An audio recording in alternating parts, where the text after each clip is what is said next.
Hello, hi Anna. Hi, Alveena. Great to be here with you. Thank you for this opportunity. Good to see you. So today, I'm super excited to have Ana Palazzo from Brazil with me. She's a good friend and she's an intellectual. She's a scholar, and above all, why I had her, I wanted to have her in my show is because she actually works into agribusiness fraternity, and this is something which I think I need to learn, and all of us need to learn as well. So we'll ask Ana what agribusiness is. How do we have scope in this fraternity? Maybe she can tell us beyond Brazil. She can maybe tell us beyond China, and we can just have a look on all of this with a deeper sense. So first of all, thank you for being on my show, Anna. Oh, the pleasure is all mine. Thank you for inviting me. Okay, so let's start with what agribusiness is basically. A very basic information. Great question. So, agribusiness is a whole value chain, which comes from, we classify like before the gate, sorry, inside the gate, which is going to be basically the farms, and after the gate. So it's a value chain composed by academic institutions, research institutions, by machinery, by technology companies, technologies of all kinds, by companies who produce inputs, agri inputs, which are used in the actual production. I'm talking here about seeds, agrochemicals, crop protection products as a whole, fertilizers, and a variety of technologies. So this is what we have for starting the production. Inside the farms, and we are talking about agricultural and animal husbandry, livestock, poop and paper, all kinds of agricultural productions here, okay? We have GPS technology, we have all sorts of machinery technology, we have all sorts of automations and softwares that are used and needed for this business, all kinds of business to run properly with an extremely high level of technology applied. Of course, we are going to have variations according to technology applied in every region of the world. But the regions who are developing the most and are more productive actually apply massive amounts of technologies in all areas that you can think of.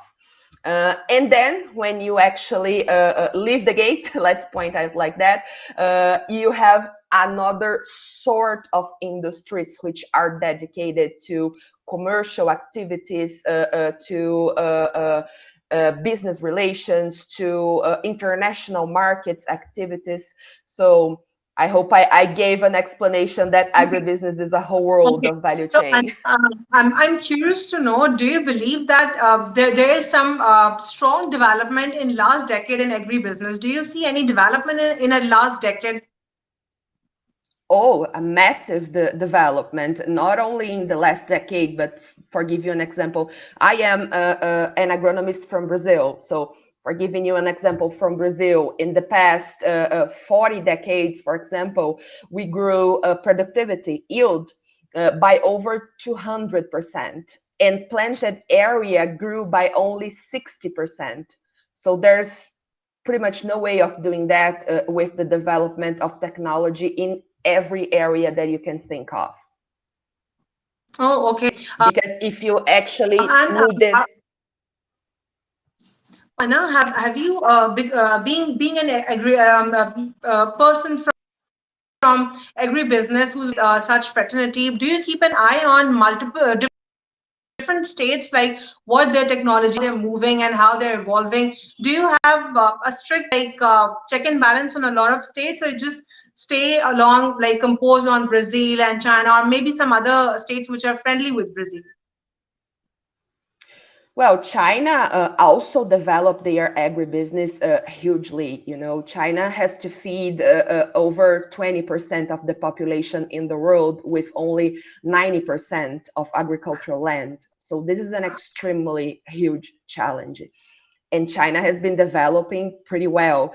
Of course, China in terms of food demand, experts and some studies shows that is most likely to be dependent on imports of food products in general, in an important percentage for feeding its domestic market, because of the data that we just show you. It's pretty much impossible for you to feed 1.4 billion people with less than 10% of agricultural land in the world. For giving an example, a comparison between Brazil and China, which are extremely dependent in this matter of agriculture. Okay, Brazil has about a little bit over 200 million people and has 22% of the world's agricultural land. So we have a let's say a variation of area and population here, which is huge.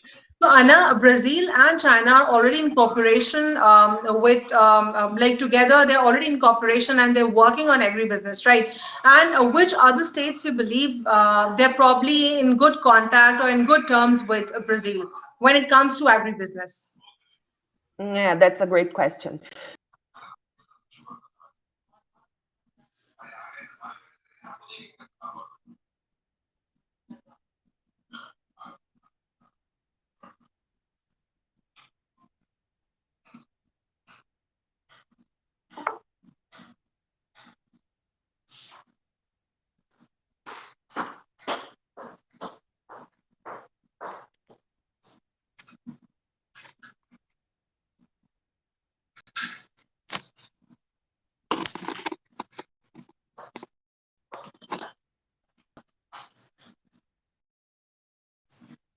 Hey, Ritu.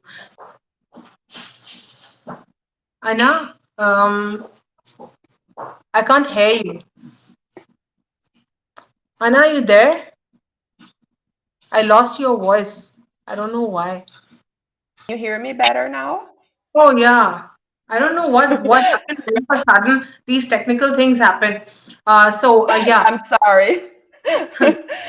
To answer your question, to give you a perspective on that, the commercial relationship between Brazil and China, considering agricultural products, is the Mhm. largest in the world. China imports about 40% of everything that we produce in terms of our agribusiness value chain. Okay, we at Brazil export to over 200 countries, but China represents 40% of everything we produce. And about 60% of that is comprised by soybeans. Okay. Because Okay. primarily because China does not, the country has no availability of land and natural resources, let's point like that, to produce the amount of product that their market need. Okay, once again, we are talking about 1.4 billion people. One of the largest countries in the planet alongside with India.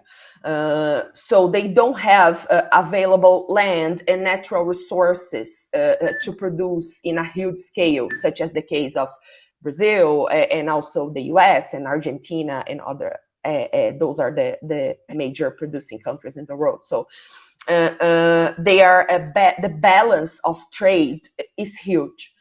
And in terms of the Chinese market, about 15% of every source in terms of food value chain that is consumed in China comes from Brazil. Okay. So Anna, when we talk about Pakistan, I hope you're familiar that Pakistan is a national state, but unfortunately, we've not grown much into agriculture, and that's literally something which is very alarming. Like we have everything on our land, we are God gifted with a land, and basically we were and we are an agricultural state. But unfortunately, there's so many loopholes and there's so many things at the moment which we feel that we're lacking. So, what do you suggest? How can Pakistan get more better benefits from the industry of agriculture?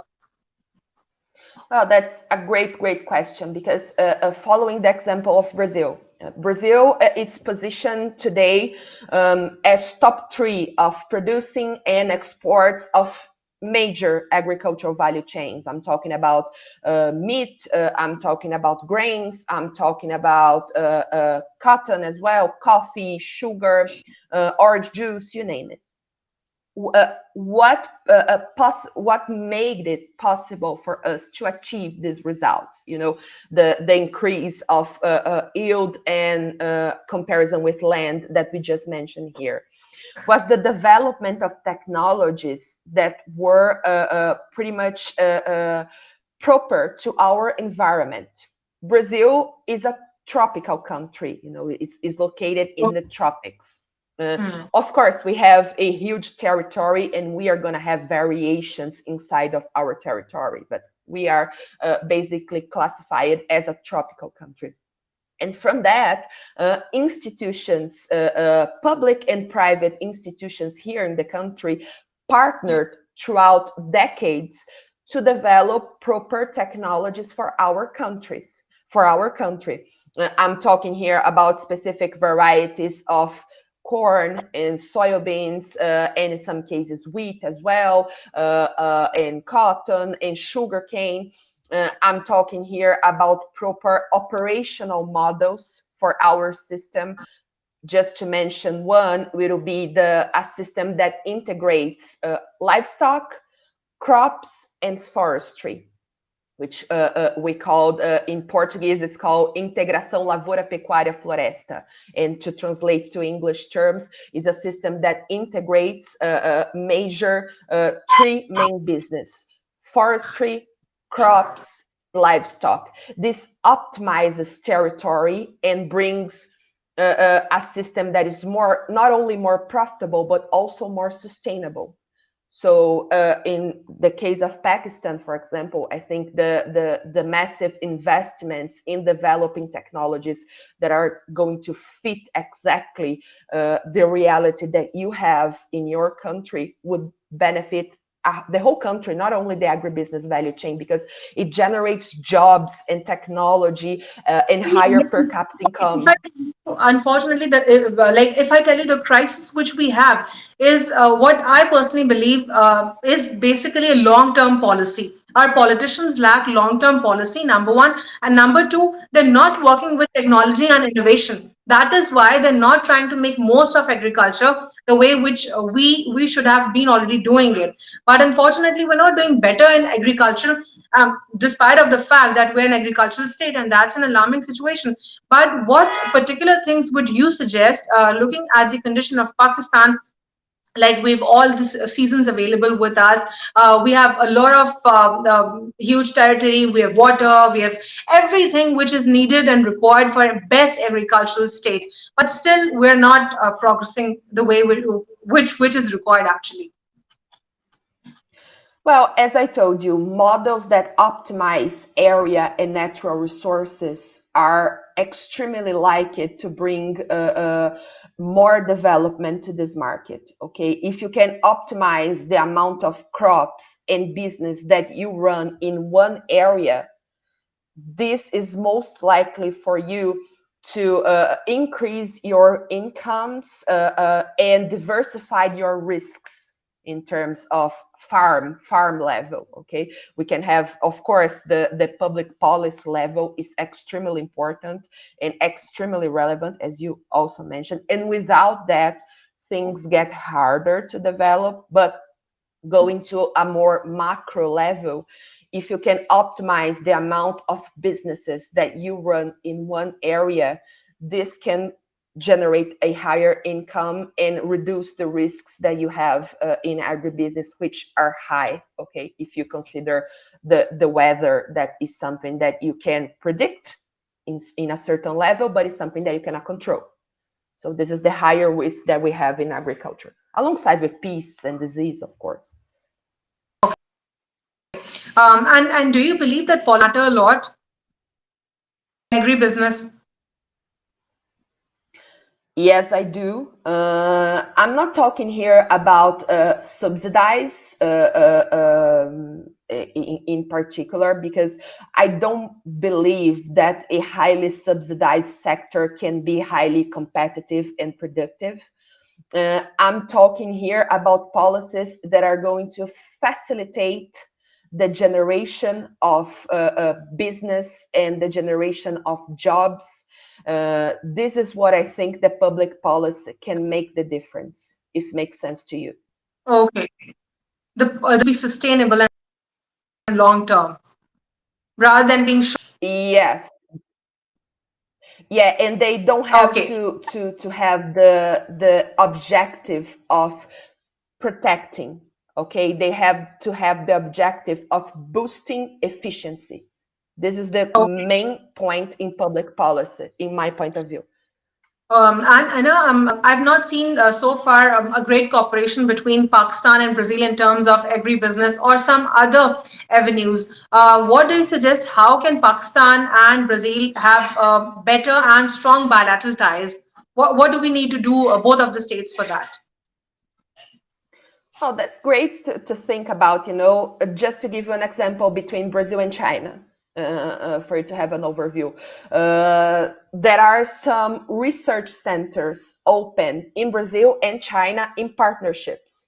So we have scientists from both countries, scientists from public and private sectors, okay, professionals from both countries working together to develop the best technologies that can be applied in each country and that can suit the commercial needs that China has and that Brazil has as well. Uh, so I think that this would be one great initiative for cooperation between Pakistan and Brazil, for example. We could, for example, cooperate in research in how we develop the greatest operational models here in our country and how that can possibly be adapted to the Pakistan reality. Okay, perfect. That was nice talking to you, and I'm sure that we're going to talk on different subjects as well, and particularly we'll explore more about agribusiness. Thank you for joining me. Thank you so much, Alvina. I hope to see you in class next month. Bye. Take care. Bye. Thank you.